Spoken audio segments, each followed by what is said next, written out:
guys, welcome to Baking and Books. My name is Lexi and I'm an amateur baker who loves to read. So each week I post videos of myself attempting to bake something new while talking about a book that I have recently read or just really love. Today I'm going to be making Buckeye Pie. I feel like I'm ready to move on to pies, and I was trying to find something that didn't require dough on top because I don't think I'm ready for that yet. So I stumbled upon this. If you're unfamiliar with what a Buckeye is, it's super simple. It's a chocolate covered peanut butter ball. And it's more of a northern thing, and I used to have them all the time growing up, but then I moved to the south and found that a lot of people didn't know what they were. So that's what it is. So I am making a pie based off of that super delicious treat, and I cannot wait. I'm so excited. I'm also going to be talking about The Talisman by Steven King and Peter Straub. Sorry, Peter. I love me some Stephen King. I've never heard of Sir Peter here, but I was really impressed by this book, so I'm excited to talk about it. It's a pretty thick book. I don't think I'll be able to cover everything, but I'm going to try to tackle the big points of the story. I don't know how long this will last. I usually put my hair up because I feel like it's going to be in my way. We'll see how long it goes. But anyway, you do not get this all the time, so like cherish it. Okay, to get started with my baking, I had to crush up 20 Oreos, precisely 20. I went ahead and did that before I started filming because I didn't think you'd want to hear me pulverizing these Oreos. But then I had to melt butter, so I think we're ready. They make the base, so that should be pretty interesting. And we're gonna get started on the book with a synopsis. The Talisman is about a boy named Jake. He's 12, and his mother. And his father died back when he was little. And so it's just them. And his mom is kind of like, you know how there's like A actors and B actors? You know, like these are the really popular ones, and these are the ones that you see in everything, and their films aren't always really that great, but you kind of like them anyway. I don't know, that's what I think of, like a B movie where you're kind of like, it was okay, but it was fun to watch. And, you know, okay, anyway, so she's a really famous B-movie actor, and her career is kind of coming to a stop. She's been moving her family around quite a bit, and they end up back at this hotel on the East Coast where she spent some time with her husband back in the day, so it's some really happy memories for her. But Jake gets the impression that they're there for other reasons. He soon figures out that his mother is dying. She's got cancer, which is not really a surprise because she's a major chain smoker. That's a side note, but like, whew. And also it's the 80s. That's the important thing, because honestly, a lot of what happens in the story is very 80s and definitely not like modern things going on. But anyway, so they're there, and Jake meets this man named Speedy, who introduces him to the territories. The territories are basically another world. And the idea is that there are tons of different worlds, essentially dimensions, I guess. And some people have twinners in the territories. So you have this whole other world. And so some people have a twinner, which is them in the territories. So it's basically another version of them. And his mom, Jake finds out that his mom has a twinner. And his mom's twinner is the queen of the territories. And she also is dying. So Speedy is sending Jake basically on a mission across the country to pick up the Talisman, which is this object that sort of holds all the worlds together. And in doing that, he will be able to heal his mom as well as the queen of the territories. So completely alone, he sets off on this journey to do that. And his villain is Morgan Sloat, which used to be his dad's business partner, but it's a very greedy man. And he has a twinner in the territories who's also a very greedy man. So he kind of chases Jake across the country to stop him from doing exactly what he's trying to do. So poor 12-year-old Jake is off on his own across the country between the territories and the real world to find the talisman and hopefully save his mother and the queen. It was a really interesting start, as you can imagine, because that's a bold thing to send a 12-year-old off on a mission, save his mother as well as the queen of the other world. I mean, his mother's a wonderful lady, but if he doesn't save the queen in the territories, some bad things are gonna happen. Okay, this is my crust, so I'm trying to make sure it is very nice in my pie dish. So that's essentially the Talisman. And there's a lot that goes on, obviously. It's a thick book, I showed you that. But that's the basis of it. He's got to get cross-country, save his mom. So let me just give you a quick update on my baking. I've got my pie crust. I'm going to get started on the filling. I also have to make ganache for this, so that should be interesting. But book-wise, I've told what I can tell. So if you really want to read this book and you don't want anything spoiled for you, go ahead and jump forward until it says no more spoilers and you can just see how my baking turned out. But if you really don't care or you've already read this book, then you can stay with me and we're gonna dive a little bit deeper into the book and make this middle section of my pie. Okay, first things first. Who decided that a 12-year-old should go on this mission across the country by himself to save his mom? Like, I get that it's the 80s, it's a different time. And I'm not saying that young kids can't do amazing things, because they totally can. But I'm saying that I don't really think this was the smartest move on Speedy's part. That I guess he had to, I don't know. This is not the smartest move on my part. What am I doing? Anyway, let's talk about Jake. I think Jake is a really adorable, fun character. I think that he never really, like, I never really get annoyed with him. You know, he's got a really long journey ahead, and I think he does it so well. I mean, considering that he is so young. Again, I know it was a different time, but I just don't think that I could have done half the things he did when I was 12 years old. I mean, honestly, at 12 years old, I was having so many, like, middle school crises, I don't know, whatever. I had a lot of issues in middle school, and you know, it's just like typical 12-year-old girl drama. Guess maybe boys don't have that, or if they do, it's just not as important as saving your mom, which is fair. I don't know, I think if anybody were presented with that challenge, I don't know. I don't think many 12-year-olds would take up that challenge. Even 12-year-olds who are essentially orphaned. I mean, if his mom dies, he's an orphan, so. I am so glad we bought extra peanut butter because, wow, this takes a lot of peanut butter. Anyway, I like Jake. I think he's a fun character. I think he's really smart and really resourceful. He really only talks about having that, like, one breakdown, but he even thinks to get a job, you know, while he's on the road. He's like, I gotta get money. You know, I didn't have any, I didn't take any with me, so I gotta get some money. And I just think that's so clever. And I mean, how many 12-year-olds would be willing to work some of the jobs that he works just to make money and keep going and save their mom? Like, so many of us would just give up and go back home. I also would like to say that I know Jake is a fictional person. I'm not judging any of us too harshly. I'm just saying, like, what a great kid, you know? Honestly, the territories kind of creep me out. I mean, I know they're supposed to be, like, a really great place, and Jake talks about how wonderful they are, like how good it smells, and how great everything is. I don't know. The idea that it's a totally different time period, I mean, it's not the 80s over there. You know, it's like the 1800s or the early 1900s. It's a totally different time period. And I personally would feel really creeped out by that. And he thinks it's cool. I mean, there's some weird moments, of course, but like overall, it's a cool thing. And I personally just don't know that I would think it was that cool. I think I would be terrified. But what I do think is interesting about the territories is that the steps that you take are like, they are more in the territories. Like if you walk a mile in the territories, it's a lot longer in the real world. And like territory travels a lot faster. But it's also a lot more dangerous than the real world because of all the stuff you could run into. So it's kind of a weird combination. And of course, like, I don't like Morgan Sloat or Morgan of Oris or, you know, doesn't matter which Morgan. I don't like him. It's dumb. He's just like the worst, which, I mean, he's the villain. So like, of course he's the worst. But I'm just clarifying. He's awful. And I just don't get how you can be that greedy that your best friend and your partner, you know, is trying to be a good guy. He introduces you to the territories and then you just try to take advantage of everything.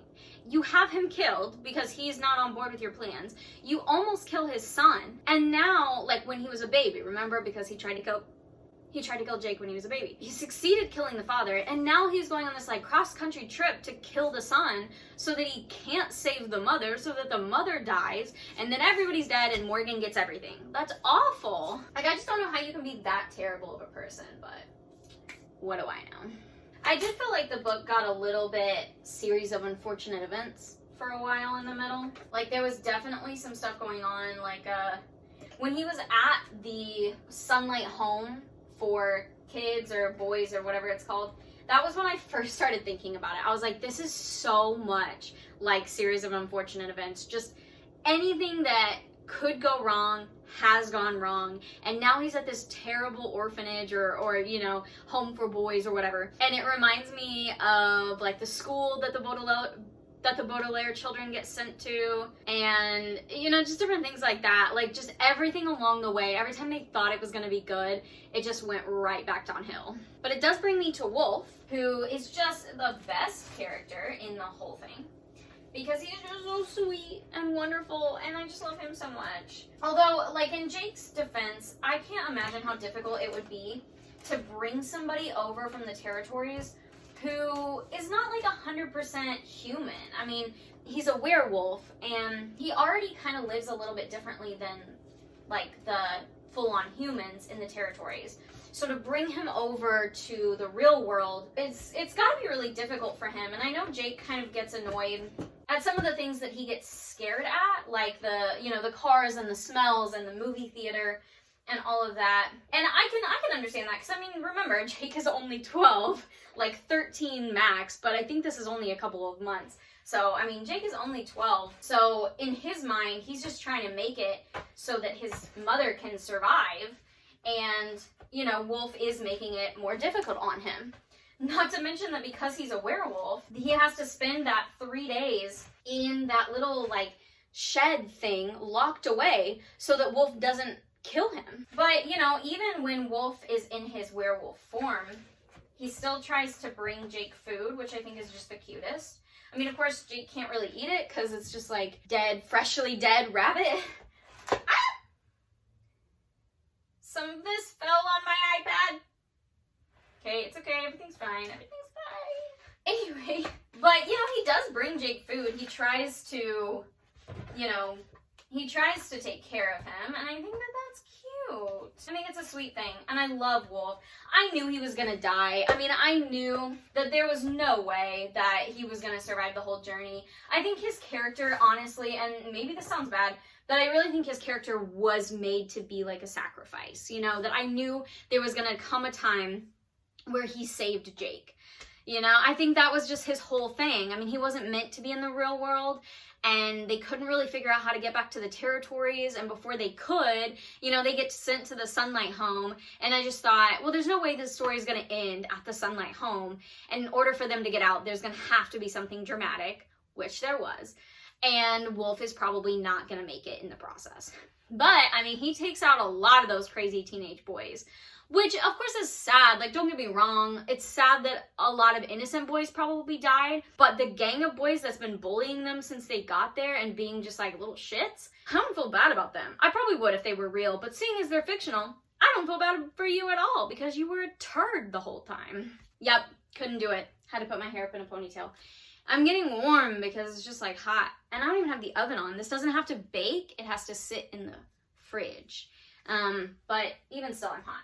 Okay, quick baking update real quick. We are ready to put our filling into our pie. Ooh, I should probably taste it really quick. No, it's fine. Tastes like peanut butter. Okay, here we go. We're gonna scoop this in here. Oh, wait a minute. Smooth mixture into crust. Okay. Oh, spoon mixture into crust and smooth. Okay, I can do that. Ooh, can I do that? Oh, no. Oh, no. Okay, well, one problem at a time. Okay, so they do get out of the Sunlight home. No surprise, the main bad guy is gonna escape and show up later. Really no surprise there. And of course he has like an evil twinner, you know, that's doing awful things in the other world. You know, that's bad guys for you. They're always gonna be everywhere you don't want them to be. And they're always gonna be doing stuff that you don't want them to be doing. That's just life. In general, honestly, bad guys doing bad things.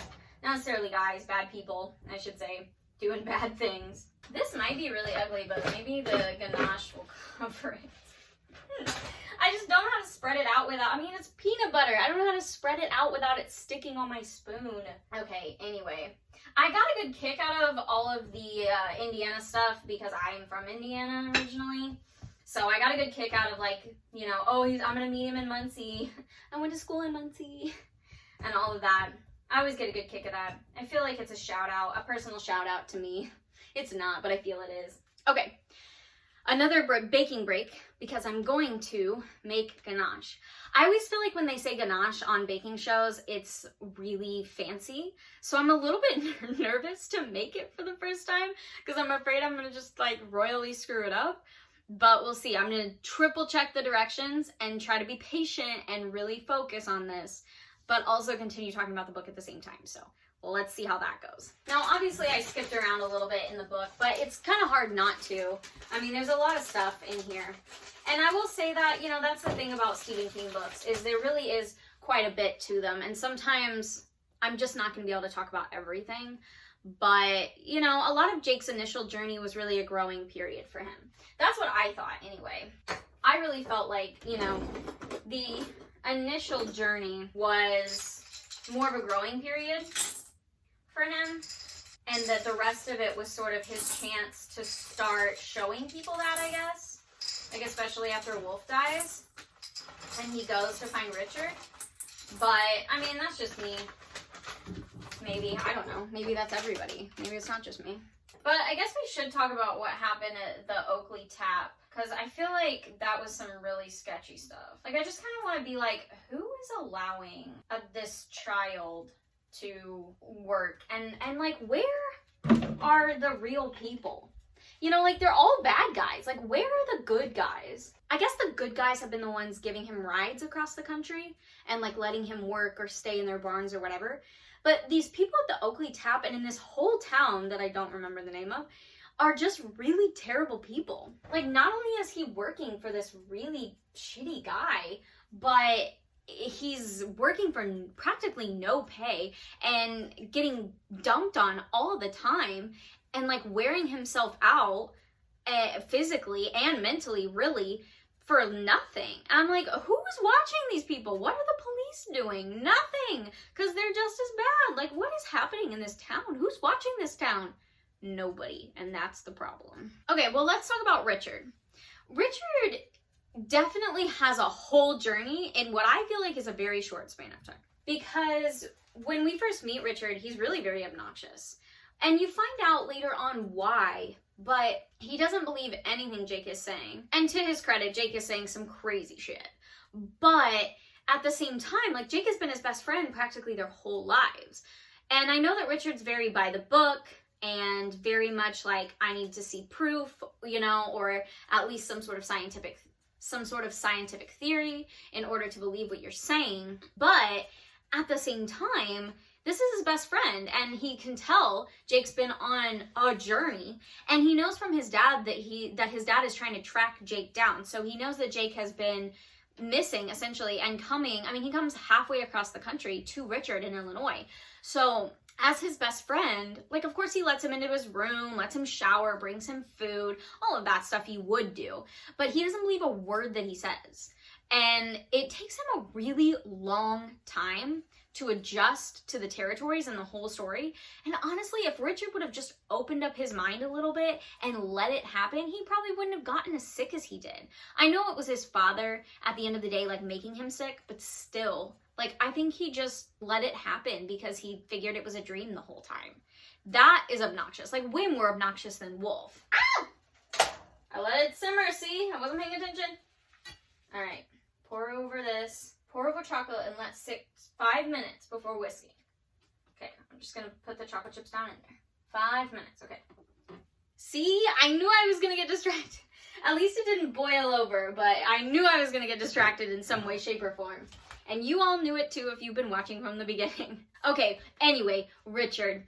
I just feel like Wolf, you know, you could say he was obnoxious, but there was a reason for it, you know? And Richard, yes, there's a reason for it, but Wolf didn't know Jake at all when he met him, and he just kind of goes with it. Richard's known Jake his whole life, and it takes him so long. Even when he's in the territories, he just refuses to see it and thinks it's a dream. So let's talk about the Badlands, which are bizarre. I'm like, why would you not? I mean, I guess he wanted the whole surprise of, I have your guns and your grenades. But I just feel like I would have said, nah, forget it, and crossed up in the real world rather than in the territories, because the territories' Badlands were a real sketch. But you would think, like, what's going on between essentially Illinois and California? I mean, there's going to be a lot of land in general. Are those like mountainous states? I don't know geography. But you would think that that would be so much better up top. But I don't know, whatever. Jake has his reasons. He has a whole plan. And I mean, it works. But man, they slaughter a lot of people. I mean, talk about the therapy this kid is gonna need when he gets to the end of this. Like, he's already been on his own for a while, working these terrible jobs, getting rides from strangers, all of this creepy stuff. And then he has to travel in another world. He has to travel across these Badlands that are like a mix of the desert and and like hell. I don't even know. And then he gets there to where he's going and just like slaughters people. Well, wolves, animals, people, wolves, I don't know. Werewolves, I guess. Just like slaughters them. And it's crazy to me. I mean, so does Richard. Like, they just go for it. Which, I guess, fight to survive. Gotta do what you gotta do. But I don't know about that. This 12-year-old's gonna need a lot of therapy. Now, I'll be honest about something. I love Stephen King, but sometimes he has moments in his books that I feel like are a little bit unnecessary. And there were some moments in this book that I felt like just dragged on too much. A lot of the beginning setup was nice. I felt like, okay, we're going on this whole journey with Jake.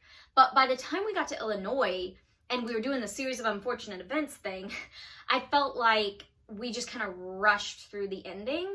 Oh, I mean, I feel like going through the Badlands for like a day and a half, 2 days, wherever they do, was so that we could skip all of the states between Illinois and California. I feel like that was kind of the thing. If you spend a day or two over here in the Badlands, you don't have to hitchhike across all these states. And I feel like that was kind of the excuse. But once we get to Point Venuti? Anyway, once we get there, it feels like it drags on forever until we get to the hotel that we're supposed to be at to go up and get the Talisman. Like, honestly, they are walking through this town forever.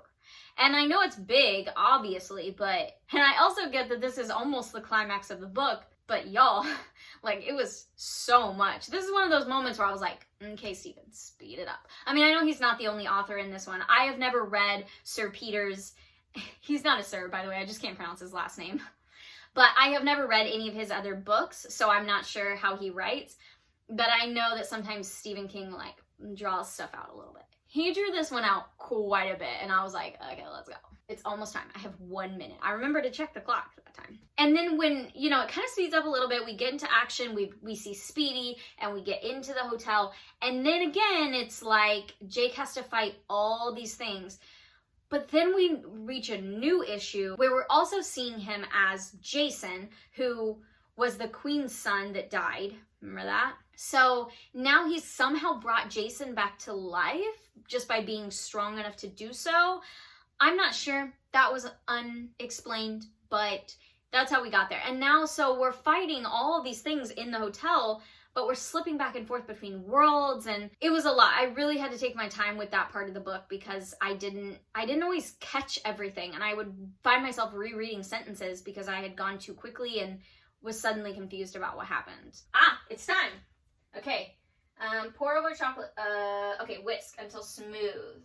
Wish me luck over here. I feel like I should be whisking more aggressively, but we'll see. So I just kind of felt like the ending dragged on quite a lot. I felt like there were some parts that just worked out really well. Oh! I burned myself. I'm okay.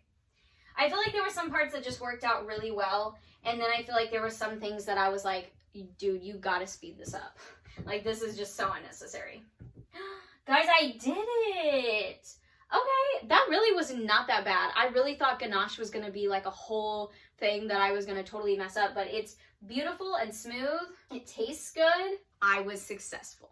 Okay, now now I have to pour it over here. Yeah, I mean, I like this book. There's a lot more that I could honestly talk about, but I also feel like, too, because the story kind of dragged out some, there was a lot that was like, I don't really know why we're talking about this. Like, I don't really know what's the point of all of this. It was just, you know, a book this big, you're gonna have a lot of exposition and a lot of like falling action and all of that stuff, you know, all that good stuff that we all learned about in English class. And I just feel like this is definitely one of those cases. It wasn't my favorite. You know, I have read other books that are rather large and do the same sort of thing, but I didn't really care as much. And I've read other Stephen King books that had a lot of this exposition and rising action, falling action, all of that, and I didn't mind. This one, I definitely would have shortened it some and taken out some of the stuff, but not necessarily so much at the beginning, more like in the middle and the end, and I feel like maybe that's the stuff you can't take out, like you have to have that. I don't know. All right, actually, she looks kind of cute.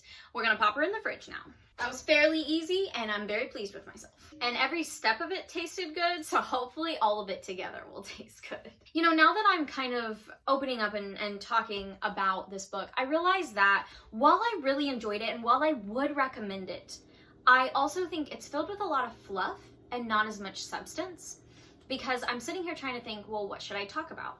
And I just finished reading this book the other day, and it's pretty hefty. But even still, there's a lot that's like, I could touch on this and touch on that, but it really doesn't make a difference. Like, it's not interesting enough to talk about. So, I don't know. It's weird. I feel like I don't have books like that a lot, where it's a huge book and there's not a lot to talk about. Maybe because we've been doing the Harry Potter books as well, and there's always so much to unpack. But that's what I was kind of thinking this would be, that I would be sort of scrambling for time, trying to figure out what I wanted to talk about. And I think it isn't really that kind of book. But I just think there's a lot of fluff and not enough substance. At least not enough to get me like hype and yay, let's talk about it. And that's okay. I think that happens sometimes in books. I am far from being an author, so I'm not trying to judge, for sure. I think there's just not that much else I really want to touch on, but if you have other things that you really enjoyed about the book or things that made you, you know, angry about the book, I would love to hear them below, because I don't know anybody as of now who's also read this book, so I would love to hear opinions. All right, if you left because you didn't want spoilers, go ahead and rejoin us. I'm about to take our Buckeye Pie out of the fridge, and I'm excited to taste it because I bet it's gonna be delicious. So let me grab it. All right, here it is. I will let you have a close-up. And that's like the Oreo bottom. Delicious. So I think we're gonna go ahead and cut it open and have a slice. I'm gonna cut myself a small slice because I have a feeling it's gonna be really rich. Okay, so there's the cut piece. You can see all of our peanut butter glory. Oh, an Oreo fell out. I don't think that the crust really stayed together that well. Okay, first, it's delicious. Second, I was right to cut a small piece. It's really rich. Between the Oreo bottom, the very thick peanut butter middle, and the fairly thick ganache on top, wow. It's really, really sweet. And I love sweet stuff, and so that's not a bad thing. Just a warning, if you try to make something like this, whew, it is sweet. But honestly, I would say this is a success. This whole thing spent about an hour in the fridge. I'm not sure it was quite enough. I think the ganache is supposed to be harder, and right now it's definitely set. It's just not like a hard shell. But I don't really know that much about ganache, so I guess I shouldn't say for sure that that's what's supposed to happen. Overall, I would say this is a success and a definite keeper recipe. I can't wait to share this with people. I think it's gonna be absolutely delicious. So I'm excited about it. I think it's definitely another recipe to add to the cookbook for sure. And I would highly recommend it. It is so good. And it was honestly really easy to make. I really enjoyed this book. Now, if you left because of spoilers, let me just say, one of the things I realized while I was talking was that this book is really a lot of fluff and not so much substance. So it's really fun to read. There wasn't a whole lot to talk about just because there isn't a whole lot of crazy stuff that happens. There wasn't a lot of stuff that I really wanted to dive in deep to. A lot of it was very like top layer, you know? You say, well, that happened. and then you move on. But I do recommend this book, and I'm hoping to be able to move on to the second book, the sequel. I have no idea what it's called, I don't remember, but there is a sequel, and so I'm excited to move on to that, and hopefully I'll be able to share that with you guys as well. I really appreciate you spending time with me today as I went through my baking process, and I just want to say that I really appreciate those of you that have subscribed and are always liking my videos and watching my videos. I really appreciate your support. If you had a good time today, I would recommend hitting subscribe because I try to do this every week and it's always kind of crazy and fun, so why not, right?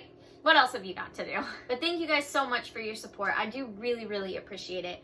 If you have recipes that you want me to try, feel free to leave them in the comments. I am always open to trying new recipes. And if you have a book that you think that I would enjoy, please leave those as well. I'm very much open to reading new stories and I love to get new books. So if you have a chance to find this book at a local bookshop, please shop local as best you can, or rent from your local library. Otherwise, you can find this book pretty much probably about anywhere, Amazon, Barnes & Noble. But shop local if you can. And I hope you guys have an amazing day, and thank you so much for spending this time with me. I will see you next time.